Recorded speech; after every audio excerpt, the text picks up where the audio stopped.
Nearly all of my working life. I started working in the wine cellar at the age of 16.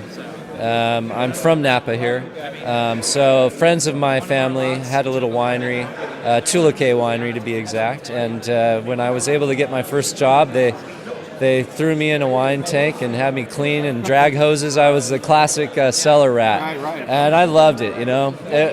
All my buddies were working at McDonald's, and I said, I think I got a better gig over here, and I've loved it ever since, and just kind of been up and down the valley at various places in between, and off to college and things like that, but right back home, and we're landed here at a great spot. So I've been making Meander since 2003 from two wonderful vineyards in the Napa Valley, Llewellyn Vineyard in St. Helena and Gary Morriselli's Vineyard in Rutherford. You know, 11 was a challenging vintage for a number of reasons, but I think its qualities are just beautiful. There's an extra spicy quality that I really love to it. There's a finesse and elegance to these wines, which actually reminds me of 2007. And those wines are drinking like butter right now. You say it so much better than I do. Tres Sabores.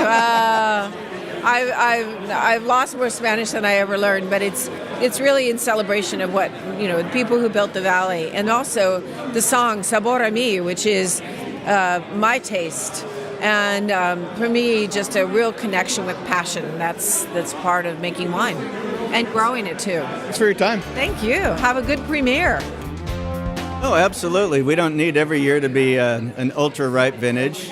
But I've got to say, it was a challenging vintage. And in the vineyard, we spent a lot of time being very careful about what we brought to the wine. We dropped some fruit. We opened up the foliage and really letting the fruit hang a little bit longer. But dropping the fruit that wasn't perfect, we ended up getting beautiful wines. So it just required a lot of diligence in the vineyard. So I think there are some great wines out there, and then there are some that, you know, are of the vintage, but I think it's going to age beautifully. And pouring my 11 Oakville today, I think it's the best wine I've gotten here. And I think it's a wonderful vintage as long as you were very diligent in the vineyards.